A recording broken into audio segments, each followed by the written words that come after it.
so angry. They're so upset. So upset.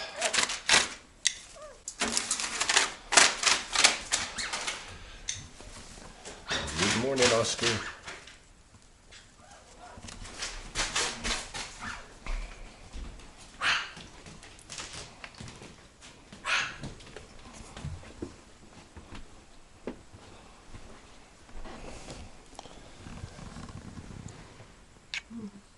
All right, I'm gonna get that raccoon. I'll be back. Love you.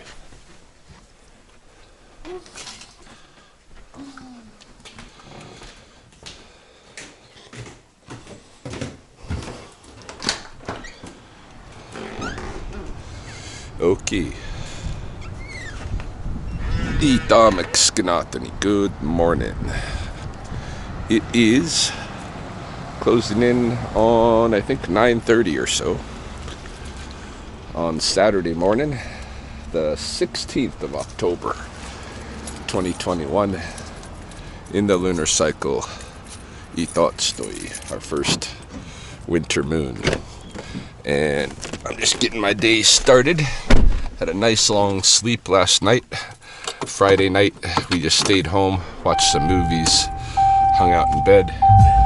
I probably slept almost 12 hours, so I'm really well rested. I think today I'm going to take the camera with me, show you what's up in my world this weekend, or this Saturday at least. We're starting off with a raccoon call on the south side, so let's go check that out.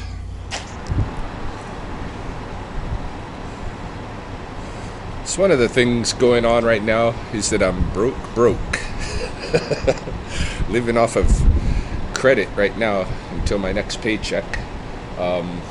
It's just the way it is, having all of a sudden one household income rather than two, and having to try to find a workaround with that. So right now it's a little sketchy, but I trust everything will work itself out. I wish gas prices would work themselves out though, because it's almost $1.50 a liter is pretty ridiculous.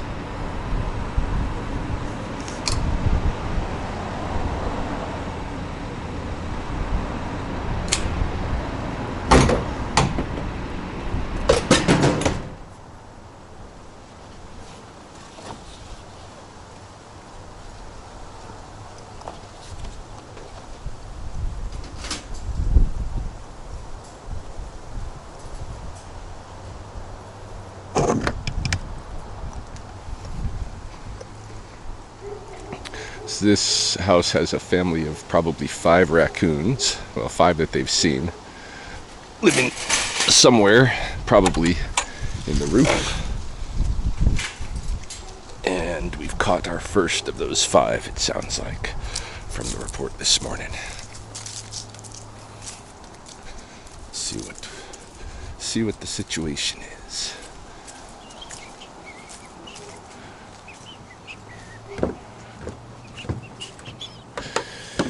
She moved the trap.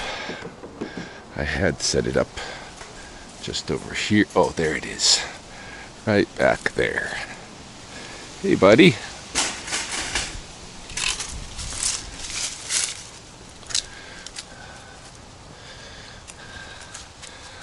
I see you've fallen into my trap. Now you're going to have to be moved. So, I guess we'll get the show on the road.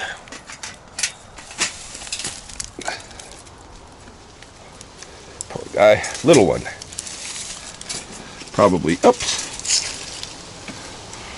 This thing is not in my way. Probably a little guy. Born this year, maybe. Living with sisters. They're non-breeding in their first winter. That's what the likelihood is. There's 5 of them still together, I think. Unless the boys hang out with mom for the first winter too, but I don't think that's the case.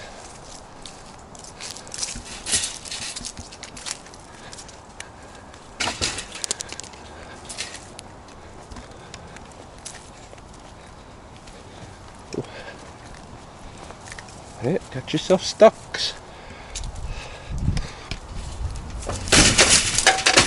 Now you're in my trucks. We'll go to another place. Hello. Hi, I have Mike on the line. He wants to know if he can get a snake in his yard relocated. Sure. Put him through. Go ahead. Hey, Mike. Hey, how's it going? Good. How are you? Good. Just woke up to a nice little snake that's on my front porch, though. That's surprising. Okay, what's your address? Yeah, it was for sure. Sorry? Where are you at? I'm 519. Yep. 16th Street South. 16th Street South. Oh, okay. That's interesting. Okay, I'll be over. Yeah, exactly. All right. And I think it's a bull snake. Okay, I'll be right over. Sounds good. I'll see you soon. Thanks. Bye. Sorry, of course I got that call when it required me to cut across 4 lanes of traffic to get into the turn that I needed to get back to the side of town that had the snake. I had already crossed the river to the west side so that I could go release the raccoon somewhere where it couldn't get back to the south side of town. I figured I was going to go to Popson Park and do that, and probably will do that. And then maybe check above Popson Park for Oatstutsimon cactus berries if they're still around. I'm kind of hungry for some. But this is a really odd thing, this 519 16th Street South. There shouldn't be snakes over here. It's so far away from any hibernacula. Even bull snakes shouldn't be over here. This snake is way off its course, or somebody has resituated it into that area, or this is an exotic. So I'm guessing it's going to be the latter. We'll see what's up.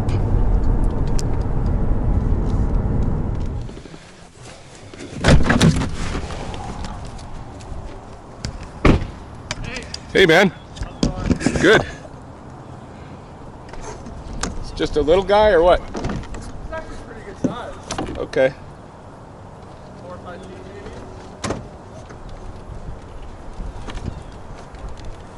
maybe.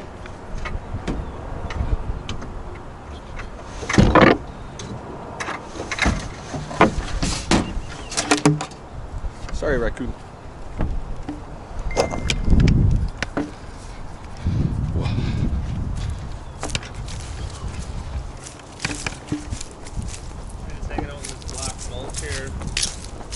Oh yeah. Oh, it is a bull snake. What's that? It is a bull snake. Yeah, it is, eh? Yeah. So why the hell would he be all the way That's over real. here? No, somebody must have brought him out this way, and he probably. Just left him? Yeah, maybe he got out of their enclosure, or somebody's decided to ditch him, or whatever. So like a pet then? Or that would be a pet, you think, or no? Maybe they tried to put him as a pet. Oh shit, eh? That happens sometimes. Okay. Yeah, he's a little cold. Maybe you thought this black mulch was a little warm or something? I don't know. He's probably trying to find someplace warm to go. Shouldn't even be out right now. Yeah, eh? Oh, he's shivering. Yeah. His tail? Oh, he tries to fake a rattlesnake. Oh, I see. Yeah, but he's too cold to do it right. Oh shit. So we have quite a few bull snakes in Lethbridge too, just like rattlesnakes then? Yeah, it's a pretty good population, but probably less than the rattlesnakes. Okay. Yeah, but it's an odd time and an odd place to find one. Really, eh? So Yeah. Yeah, I thought. Just gonna stop off quick here at the studio. I am in search of white hide. A couple of the ladies from our second round of participants in this program are doing some moccasins right now and are in search of white hide, if I have any pieces for them. And I probably do. I gotta show you this thing if I can. Hold on. See if I can find a light. It's pretty dark in here, but show you what my students worked on this week. Shoot, that light's not working. Is there one behind here? Yeah, that light's working. I don't know what's up with this. I thought that would bring that up. Hold on. check this panel. There we go. Boom. Check this out. This is a teepee liner, or in Blackfoot, panikahtaatsis. Panikahtaatsis. We have a list of Blackfoot phrases of the day that we're learning. And the students have learned panikahtaatsis. Me too, along with a bunch of other phrases. Once we introduce a phrase here, you're not allowed to speak it in English again. Otherwise, you pay a tax. You ponstatut. Pay it. Pay to it. Pay to the snake. It's $1 for your first offense of any day, and $0.25 for your second, third, fourth, whatever, however many offenses after that. But yeah, we're doing some Blackfoot language integration here.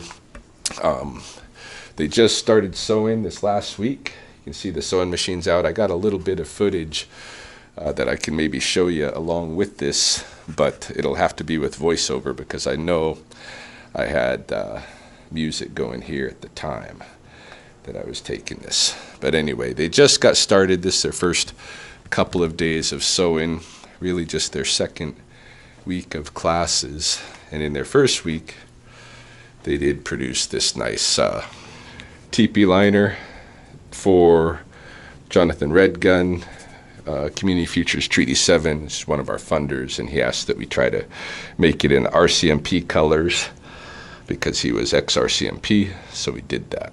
So it looks very nice. Anyway, I'm going to check quick for some of that hide. If I have any, I'll probably run it to the west side to the student, and if I don't, then I don't.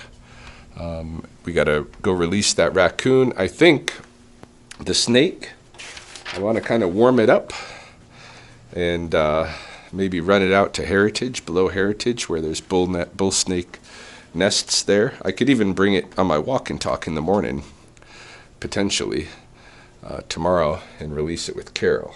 That's a possibility because I could keep it warm against my body the whole morning as we walked, and then just release it when we're on the side of the bull snake dens, because we pass that area in a walk and talk every Sunday anyway. I don't know what I'm going to do with the snake yet. I want to make sure it's safe. I'm also going to give you a little update and bring you in to see Swift, the rattlesnake that I found on the riverbank that some of you have asked about over the last several weeks and stuff since I picked him up. We got to put some antibiotic ointment in Swift's mouth today, and so we're going to do that. I'm going to tube him, and I'll show you what's going on with Swift.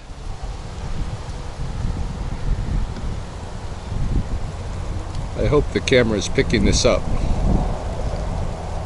This is a little honeybee, and I've left him left her, I should say, some iced tea on the back of my truck. She's very interested in other things, but I seen her buzzing around. I know that they're up the Coulee way here. There are some beehives that somebody keeps. I assume she's from one of them hives. I did find white hide, so I am headed up into the west side to deliver it to those students. They can do their moccasin making over at Roseanne's, where my doggy dog Lucy was born.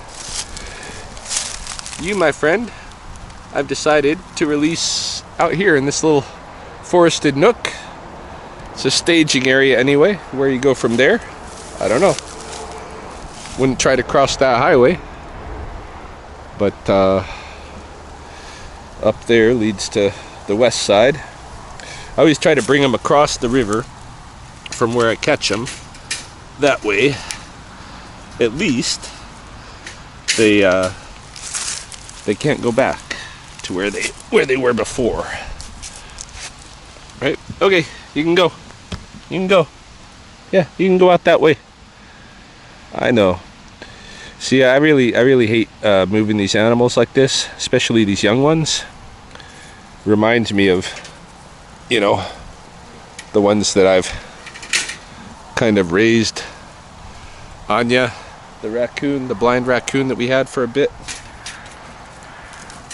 you know, I know how vulnerable they are. And I know that even this one, leaving them out here, even though someone would look at this and say, that's a real beautiful nature place, perfect place for a raccoon. Nah, they're just like us. They have their familiar places. And this is like taking one of us, you know, abducting us in the night, dropping us off with no resources in the middle of like Shanghai or something, because that looks like a good human natural territory. And we'll see how you do, you know, that kind of thing. That's what I'm basically doing to these animals in a sense. But if others dealt with them, they might be killed. Oh, we got a bee in the vehicle, so, which doesn't surprise me. We'll have to get her out of there.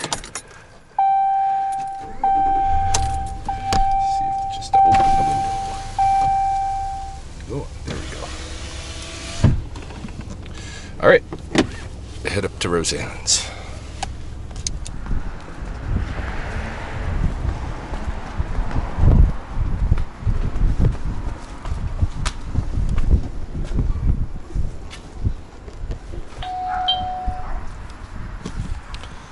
All the little dogs that are police, children barking.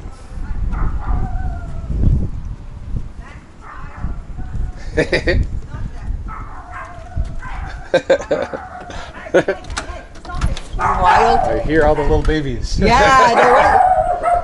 Oh, wait up there. She's a big pit bull. Those little ones bully her. I bet. They're tough. All police kids. Yeah, they all bully her. Right on. Those are wicked good. You're gonna love them. Yeah? Yeah. All right on. Eat those marshmallows. Like, don't eat them all. And you'll really enjoy them because they've all got a good amount that you get. Yeah? Yeah. All right on. Okay. Thanks. See ya.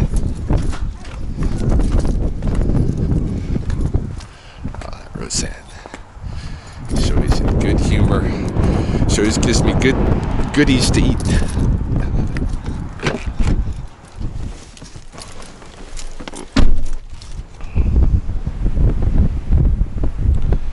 I doubt you can see with this camera, but there's just tons of people recreating in the Coulee this morning. Hiking, jogging, biking, mostly. Not seeing much for naturalists. Really ancient stone cairn site right here. Old Blackfoot stone cairn heritage. Just by these stairs. But look out in the summer, because this little slippage here of the land where we're going to have a big landslide, you can see the fissure going on. This whole side is going to slope off here before too long. But meanwhile, I know there are rattlesnakes, at least one who has inhabited that gap. Anyway, I thought it's like 14 degrees. I don't know what tomorrow's gonna bring weather-wise, but there's honeybees out. There's all kinds of people out here recreating. It feels good. I think the snake has a good chance of, hold on, trying to get below the wind here. I think this snake has a good chance of you know, being okay. I'm gonna drop it off right near the bullsnake dens that I know I'm down here, and hopefully it'll find those dens and take two, even if it doesn't belong there. That's always the trick, eh? Snakes are attached to their natal dens, and they have that little community there. And when the community has to move, I don't know. It seems like they all shuffle off and find a way. But when the community is not moving, when the community is stable, if you take a snake from that community and just willy-nilly move it somewhere else, it's gonna keep looking for that home den. Maybe until exhaustion. Maybe until, you know, the freeze, what have you. They're going to cut down this little bike trail. A lot of people making their way along the stairs, and I really want to kind of keep out of people's eye range because too many people know about me. I don't really want to see them, have them see me dropping off a snake down here.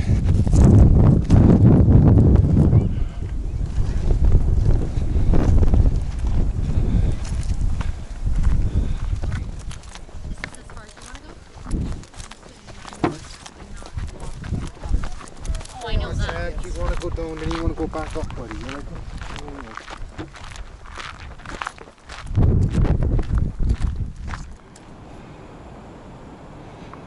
All right, here we are. Just these skunk brush bushes. That's where I was thinking to release. Near enough to the bull snake dens that this guy should find his way there without showing you, the audience, where they are. You want to come out? He's looking a little bit more alert now. These bull snakes are pretty bitey in general. Let's see if we can get him to slither on out here.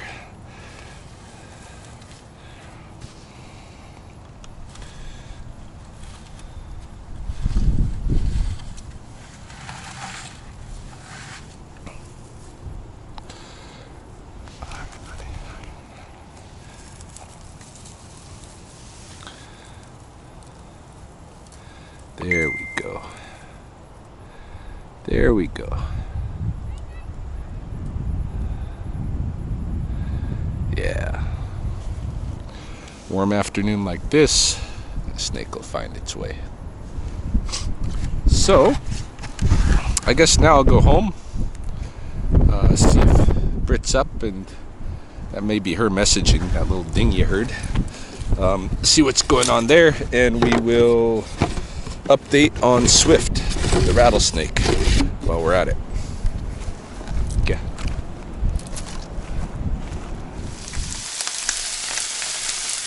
Just getting brunch finished, steak cubes and eggs, and we'll probably follow this up at some point in the day with part of the care package that Roseanne gave me on the west side, some nummies. You know, don't, please. Brit's not ready to be recorded yet today. But yeah, just continuing on with the morning, or actually now it's afternoon. It's almost 1 o'clock. We'll see what the day brings. Got to work with that snake. All right. Time to do some snake works.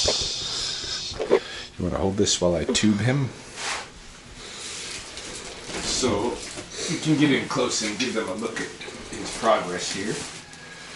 This is Swift, the prairie rattlesnake. His name is Swift? That's what I'm calling him, yeah. He's pretty aged adult prairie rattlesnake.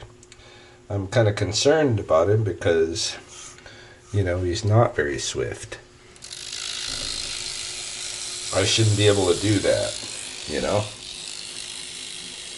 But he's doing a little bit better than he was when I originally picked him up. I don't know how much better. His mouth is all kind of fucked. His head's probably bashed by a rock. That's still my assessment of the situation, and he's losing weight. So I'm going to put some antibiotic ointment in his mouth. Hopes that it might do something. Something. I don't know if it's going to help him at all. I don't know what's going to happen to him. My prognosis is not great for Swift. Just because I see him losing weight like this, and I don't see him gaining ground quickly, progressing in terms of his health.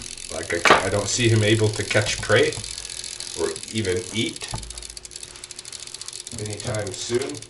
Which, you know, a rattlesnake can last a year without eating.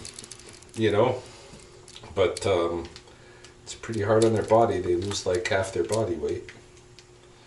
So we'll see what happens to this guy and if he heals in the process or if it just takes him down.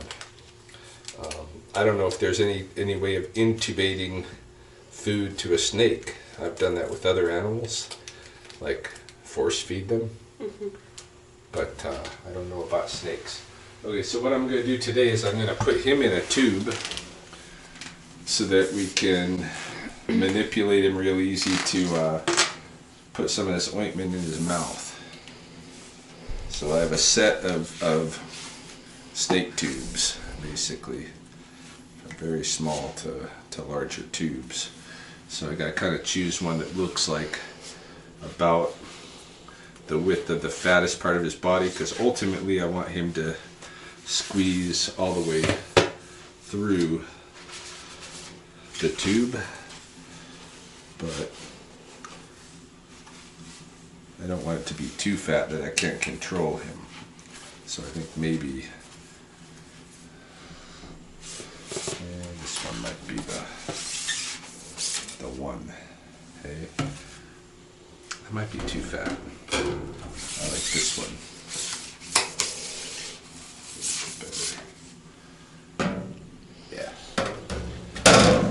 Alright. So yeah, we just gotta kind of eyeball these things with the tubing. And what I do is I slip it up over his head.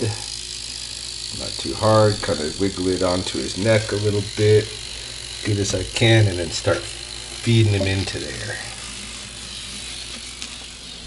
Okay. Now, even at this point, I've really got total control of him, and I can put him to the end of the tube here,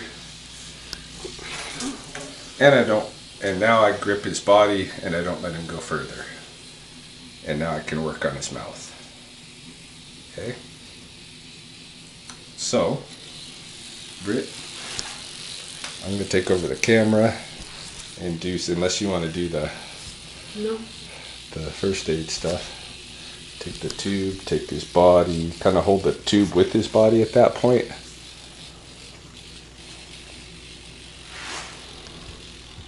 Alright. And I'm just going to reset the camera up here.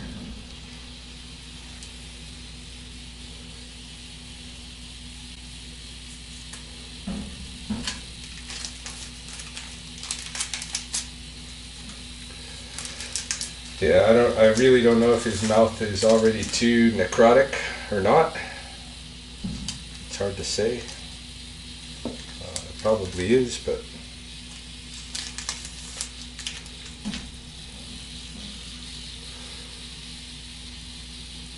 gotta give it a try anyway. If I was the snake, I'd want somebody to try whatever they could try. Okay.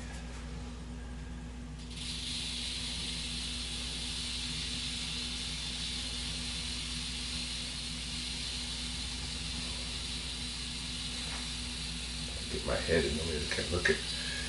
I don't know if you can see, but there's like running it through his mouth. There's chunks of flesh or blood or something coming off and stuff. I wonder if I got anything to wipe on. Nothing obvious. I've got another Q-tip though, so that's okay.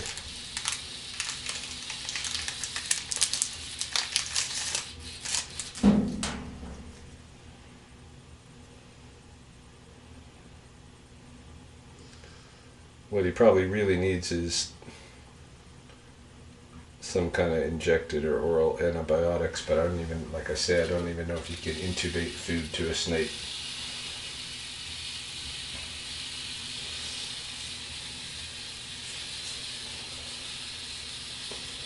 Yeah, he doesn't like it.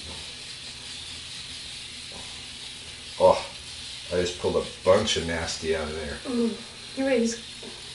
I think I need to keep fishing for nasty stuff. I gotta go get a paper towel or something real quick, hey? Clean his mouth of this shit a little bit. Perfect. Okay. Oh, he's coming out. He's trying to back out from you. You okay? Yeah, I'm grabbing his help. Okay.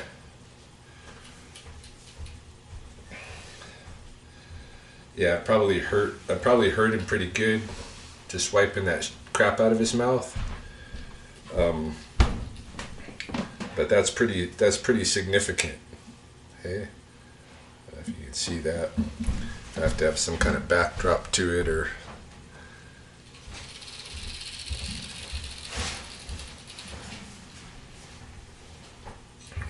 we're gonna try to clean his mouth out a bit more now. Hey.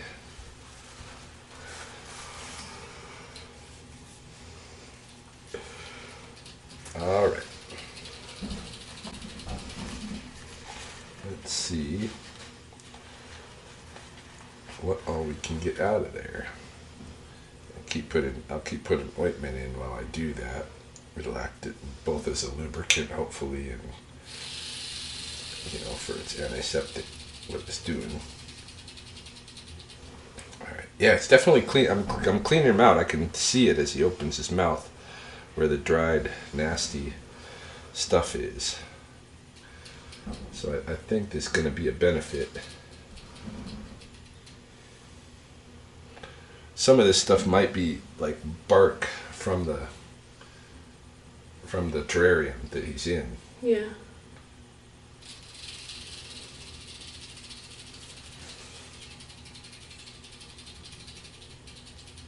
All right.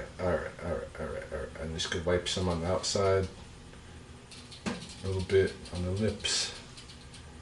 I know you already got some inside, and we can do a release. Do you want to do it, or shall I? You can do it. All right. So I'll take that. You take that. Take his body. All right.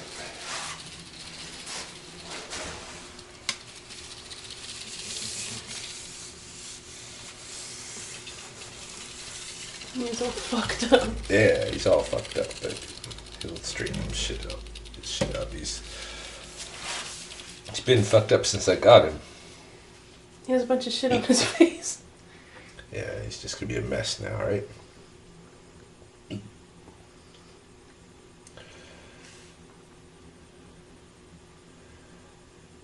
don't know. We'll see what happens. We'll give it a few days. I'll come clean you up if you're looking like shit.